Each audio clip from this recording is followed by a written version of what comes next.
Welcome back to the School Story Podcast. My name is Spencer Campbell. I'm Stewart Hudnall. Today, we're obviously going a little bit lighter. We're probably going to go every other one, serious, light. We'll go from there. So one of the things that we're going to talk about today is what is, as educators, one of the dumbest rules that your school has ever enforced. So we'll share some personal stories. We'll grab some from on the internet, and then we'll grab some that we've collected from people.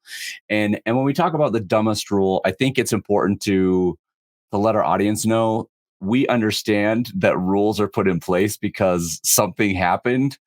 But when you look back either at a rule or from an outside perspective, we look at it and be like, there really was not another option besides putting this rule in place. Anyway, so we're going to probably stay away from the COVID rules because those were like state mandated and federally mandated. But there were some rules that we put in place at schools that were kind of ridiculous when you look back at it now. But at the time, we didn't know, right? So at the time, you don't know. Well, and we might throw a couple of those in just because they're pretty unique as well in what they do and provide. Right. So one of the things we're going to start off with, and this has been a huge shift in our district that we work in, was it right after COVID? It was right after COVID. So we did a whole revamp of our discipline policies in our district, connected with consequences, zero tolerance, a lot of different things like that. And one of the things, and it's funny, depending on who you talk to, people were pretty upset about this, right? And I mean, I'm like, whatever. But one of the big changes in our policies was our dress code. It was streamlined more instead of, and I'll be honest, it was heavily geared towards females and clothing of females. And now it's just very straightforward. Like, here's the dress code, and it's very just kind of plain. But one of the biggest things that came out of that was students are now allowed to wear hats, hoods, and beanies, and basically whatever they want, where previously they had not been. And I don't know, what are your thoughts? Like, what do you see? I mean, because I went directly to an online school, so I haven't had to like necessarily work through all of that. I didn't see a problem with it when it came out, but I know some people were absolutely furious with the change. Yeah, there was a lot of pushback, usually from teachers and some other individuals. Not obviously the kids loved it because it opened up things that they didn't have access to before. But there were it's like the COVID. There were people on both sides. You're either doing too much or you're not doing enough. And neither sides were happy with the dress code or policy. It did make my job as an administrator much easier because a lot of the old infractions were no longer infractions. So we didn't have to have some of those interesting conversations.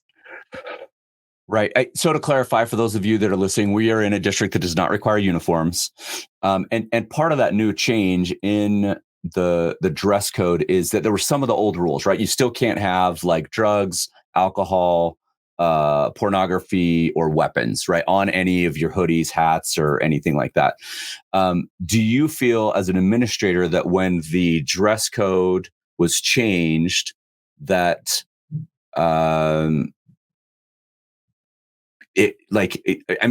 was the, like, how long was the effect? Was it like a couple weeks and everybody got used to it? Are there people that are still frustrated with it? Like, we're now 3 years into this, going in our 4th year. Like, people that were frustrated with it, they've kind of given up because they'd come to us. But once again, we didn't create it, right? It's just like the students at times are frustrated with the school rules. You know, teachers get frustrated with the rules that are set by district and by state at times. And so it's one of those where if they're frustrated, we've encouraged them to go to the right people to talk to have their voice heard, and we've continued on. So, but as far as the kids are concerned, have you seen any problems? Define problem. Well, that's what I'm saying. Like, we literally, as an administrator in a middle school, we were literally taking hats away, asking kids to take off their hoodie, taking beanies, and then we had, I remember a couple parents We had some things where it was their official religious dress, right? So we weren't taking like burqas or anything like that, but it was like, okay, where is the line between, this and this? And well, you're taking that kid's beanie, but you're not taking this kid's burqa, or you're taking this kid's jacket when, whatever. Um, I could totally see it just being like, cool. Like, okay, great. I don't have to worry about. That's one more thing that I don't have to worry about. As far as a classroom teacher, what has been their complaint? Their biggest complaint is, for the most part, that more skin is being shown. And so they will make comments about how distracting it is. And this is not just males. I mean, it's males and females on both sides. Mm-hmm. And we are in a pretty conservative state and conservative area of the state, so I can see some of that. I don't necessarily agree with all of it, but I can see some of that. So one of the things that was funny about the dress code prior to that is, do you remember the part about hair? Yeah. Like you couldn't have crazy hair colors. Mm-hmm. Um, Styles. Unnatural was the Yeah. wording in there, and I thought about unnatural. So any kid that had their hair dyed is basically unnatural, or any bleached. adult, or bleached, or whatever. And it was funny because I remember I had students, and this was when I was in 7th grade, so this is 10, 12 years ago, right? This is we would have students come with bright pink hair, and it was a shock value for a day or two, and then it was done. Like it was not even a problem. But I remember people being super upset that we were okay with kids coming to school with crazy hair colors and crazy haircuts. And it was like, seriously, that's what we're worried about? Like, anyway. Well, there was the caveat of, does it disrupt the educational environment? Well, and it's funny that you say that, because I mean, if we're talking about unnatural, I know a lot of adults who disrupt the learning environment all the time. Like, and I'm just talking about just who they are as people, right? Not even their haircut or anything like that. Anyway, Yeah. So, okay. We're going to jump into some of these. So we'll probably go every other one. And as administrators, we'll share kind of our reaction to what some of these rules were. One of them, the first one is, so there's a high school. So you can imagine a high school. It's got, basically probably like a long hallway across the top and a long hallway across the bottom. There's 3 sets of staircases, one at the north end, one at the south end, and one in the middle. And so the school decided to ban kids from using the middle staircase because it was overcrowded. And apparently they had an administrator standing at the top and the bottom, making sure that kids did not go up this single staircase, which then funneled all of the kids to the north and the south, right? Or the east and the west, depending on how the school was located. But, and apparently it caused problems, right? So like people like were late for class. It caused tardies. Yeah. Teachers were upset because teachers couldn't use the staircase. And I'm thinking about this from it. Yeah. Like adults too. Uh-huh. Oh man. So I guess that lasted for like 3 or 4 days. And then both of the other staircases got so crowded that everybody didn't want to use those 2. So some of the kids would go outside. Like it was just a big thing. Anyway, it's just funny that there was, maybe 10 adults that were involved in this decision, and it didn't click for them that this was going to be a problem. Yeah. And the fact that the staircases, I wonder how busy did those staircases have to get that they were banned from it? I don't know. I'm just reading, right? I just read the whole thing, and it's just like, I mean, the comments are actually pretty funny because nobody goes to the school anymore because it's overcrowded, right? But anyway, so I don't know if that was necessarily a rule. That was a one-time thing. Well, and those can be the rules. They're the policy. They're the stuff that's in place, at least for that moment. And God, they are just some stupid things. Have you guys, as an administration team, have you ever done something that was like, yeah, this is stupid, we probably shouldn't have done that? Absolutely, 100%. Okay. Yeah. Did it have to do with like fidget spinners or bottle flipping or kendamas or yo-yos or? No, that's more, I think, middle school stuff. Ours was in other directions and shutting down the school newspaper because they were publishing articles online without getting them approved, and the reaction may have been a little over the top, and the whole website got shut down in lieu of just having a little bit better response. Interesting. So like a school paper, like a school magazine or a school zine or whatever they're called. Yeah, the school newspaper. That's interesting. Or do you want to share more about that, or do we just want to lay off of that one because it's too close to home? Okay, I can hear that. Yeah. Okay. What about this one? So this one, actually, my wife came home last week. So we live in Utah, those of you that have been listening for a while, and snow has just hit in the past 2 weeks. Automatic, you go home if you're throwing snowballs, or a 1-day suspension. I remember that as a kid. Yeah. Throwing snowballs. We've already talked about my little interaction with the bus. So I probably should have gotten double suspended, one for throwing snowballs and one at the bus. So did you have that growing up where if you throw snowballs, you go home, you're out? They had something like that. Was it ever really enforced? That's the one that I'm not sure we ever got in trouble for it. Well, and I'm not trying to be insensitive. I'm sure there's kids that have lost their eye or eyesight because of throwing snowballs, but the amount of snowballs that have been thrown to the amount of kids that have lost their eyesight is very, very minimal compared to just part of me, if I would probably lose my job, but part of me is just like, okay, it's the first snowfall of the year. We want every person to go outside and throw 10 snowballs and get it out of your system. And everybody just cover their face and head, and then everybody just throws snowballs, or let everybody throw them at the principal or something like that, where you cover up and everybody throws snowballs and just, okay, we're done. We're done. Everybody got it out of their system. I do remember it was a big deal if you got caught throwing snowballs by the lunch monitor or the hall monitor. But I mean, as a middle school administrator, you can't, like, you just see a snowball throwing like after school, you got 800 kids waiting for buses, and snowballs are just, you don't have time to go track all the kids down. It's just like, okay, just go home. Well, and there's no way for you to most of the time even find that one kid. And then honestly, you look like the tool because you're trying to get the one kid in the whole group, and everyone's laughing and pushing, and you're just like, this is stupid. That is funny.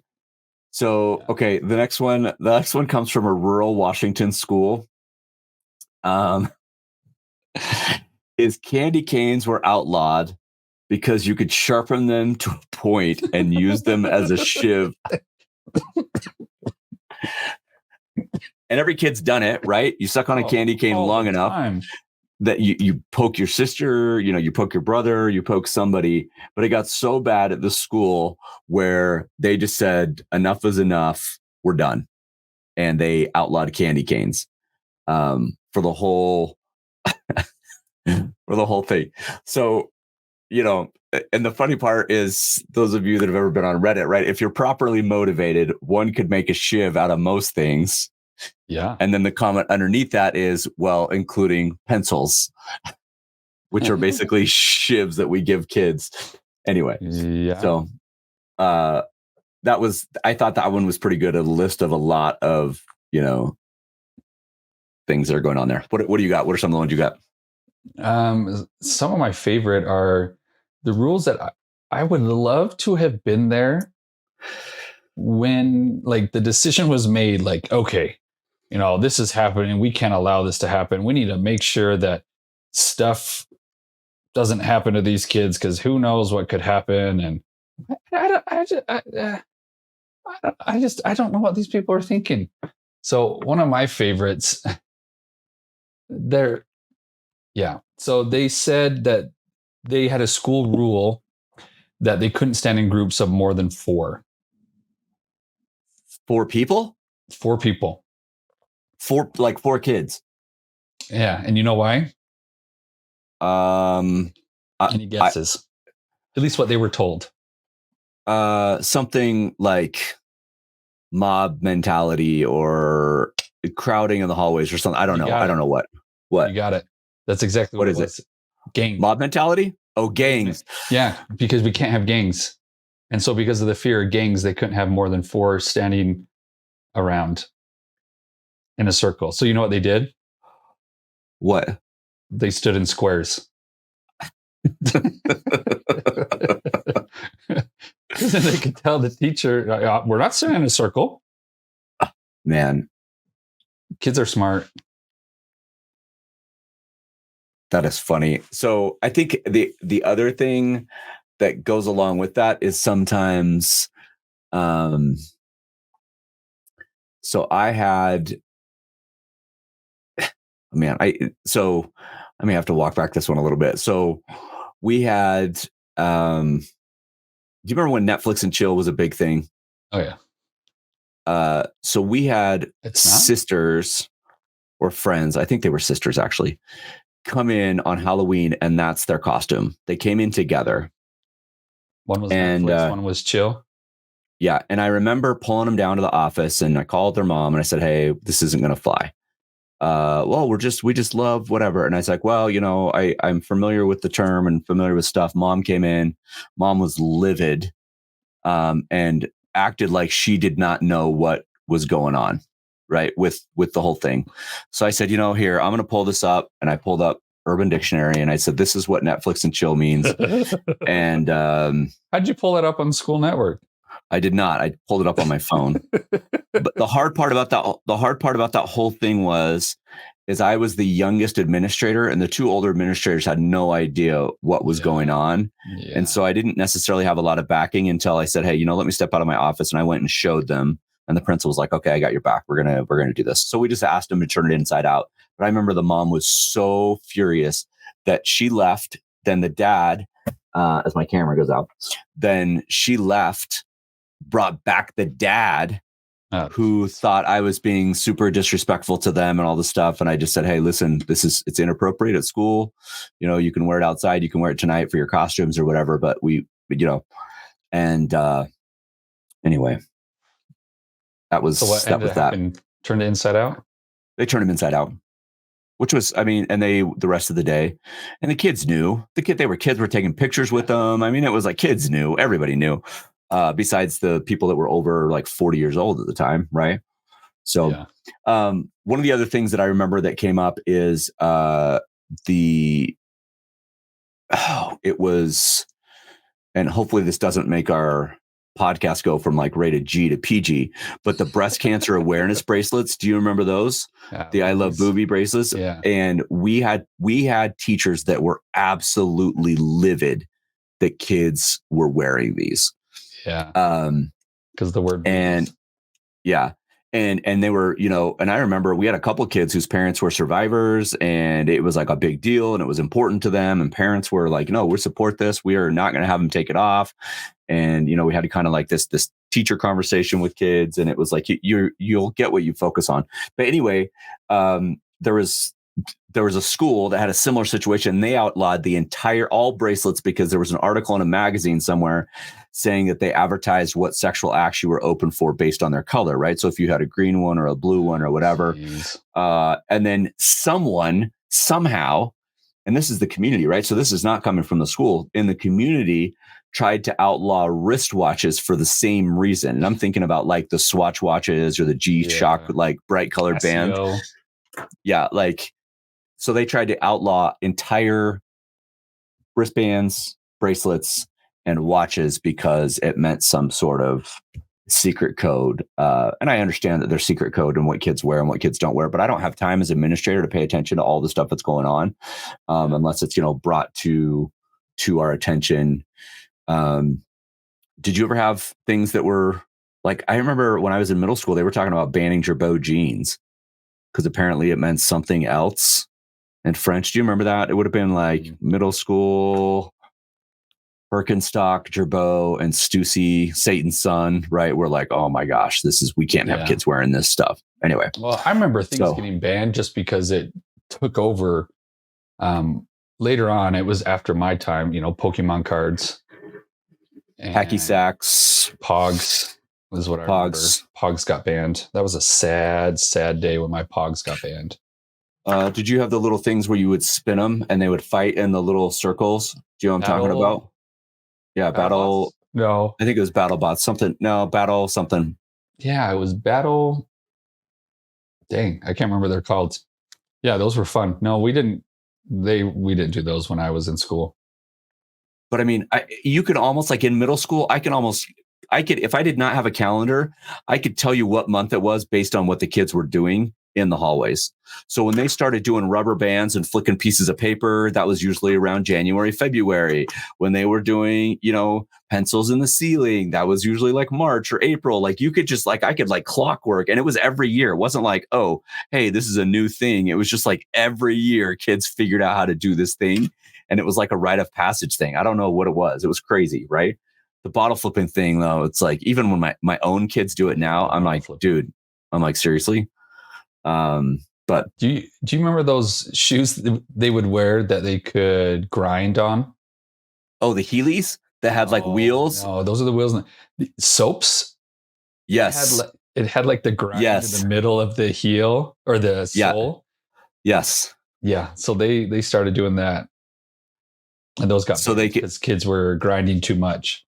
on the sidewalk and like on the poles and like stairs and all On that the kind of stuff. handrails and stuff. Yep. That's funny. So we've had it, and we had, when I say we, I'm thinking of another administrator that we know. They had such a big problem with vapes that they closed all of their bathrooms down except for two. I have. And they forced everybody to go to those bathrooms. And surprisingly, nobody had to go to the bathroom anymore because those two bathrooms were like right up near the office. And I think it probably solved, right, something that they were having a problem with. So are you reading this one from Mauser Smash? So not really a rule, but one of the schools was either trying to save money or conserve on supplies. And so they put the toilet papers on the outside of the stalls on the wall.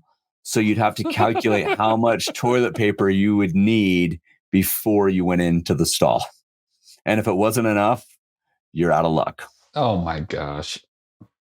But Think about that. Yeah. Oh, yeah. Yeah, that literally is crappy.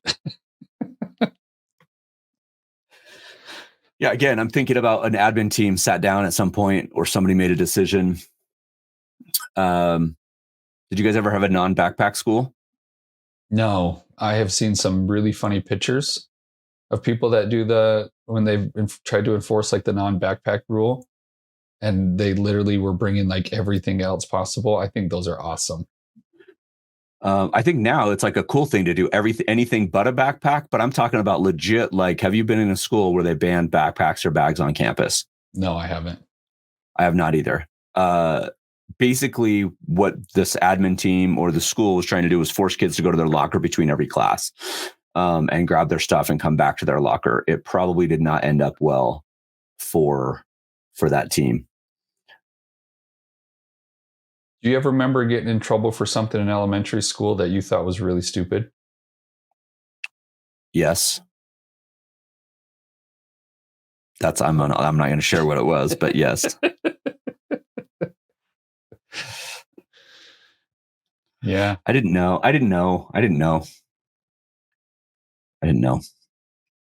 Hey, you don't know what you don't know? Then you know. There's one that banned farting in class. Like legit came out with a rule? Mm-hmm. No farting in class. Or what would happen? What was the consequence? You were sent home. What? And that's like, I feel like that's a current TikTok challenge, right? For kids to do stuff in class. Oh, yeah. And what they said is they still didn't allow them to, like 9 out of 10 times they'd ask to go to the bathroom, they'd tell them no. These poor kids. Wow. I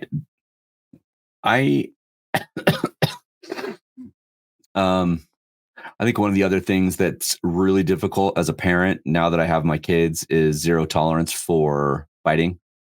And And I've been in multiple discussions with parents, and basically, if somebody starts a fight with you, you're supposed to just sit there and not fight back. Um, and as a parent, I say I will support you to defend yourself and whatever, but please, don't start it or whatever. If you're going to, just the conversation. That's hard as an administrator, right? You have a kid that's in the hallway and he gets punched, and he's just supposed to sit there and take it. Uh, and then the parents come in and they find out that their kid's in trouble for fighting back. Um, I do think with some of our new policy changes, we've been given a little bit more leeway on what that looks like. It used to be pretty much automatic on what would happen for students that got in a fight. Yeah. And we would talk a lot with the other side. They just need cool down time for everybody. So usually it was in the best interest, really, just to separate them out, right? Yeah. Not always, but definitely sometimes. How about this one? Do you remember when leggings were starting to be? Oh yeah. And at first, like, you couldn't wear leggings to school. Mm-hmm. And yep, I remember that. Haha, that caused. I do. And now, that was that was everywhere. Now nobody doesn't even make a big deal. No. What about rules for teachers? What are rules for adults in the building that you think are a little bit? Have you seen any of those? I have seen some unwritten rules set by other teachers. For example, there was a department that had their department break room, and they were extremely territorial about it, to the point where one day when a sub who was subbing for one of the teachers in that department went into the break room to warm up their food, their lunch, and they were told point blank by the department chair, hey, you can't be in here. This is only for, the math department or whatever, making it up, right? This is the math department break room only. You can't be in here.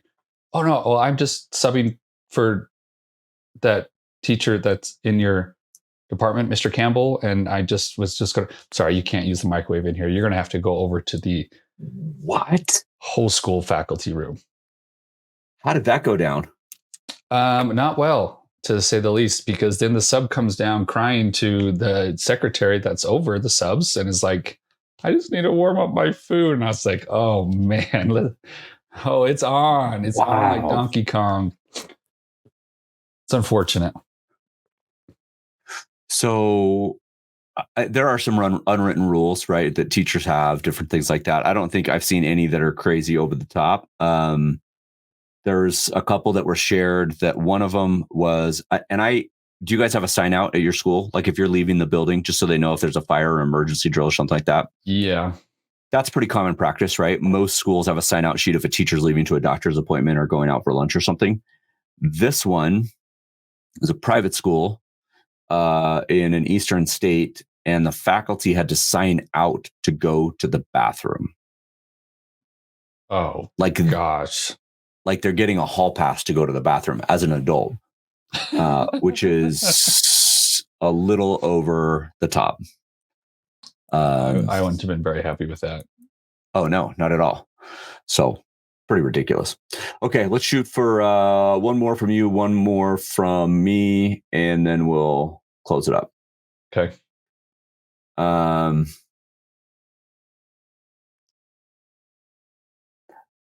I have a couple. I just want to finish off on a bang. Well, and there's also some of the COVID ones where, right, they had the arrows pointing in the halls where they had to go certain directions. Mm-hmm.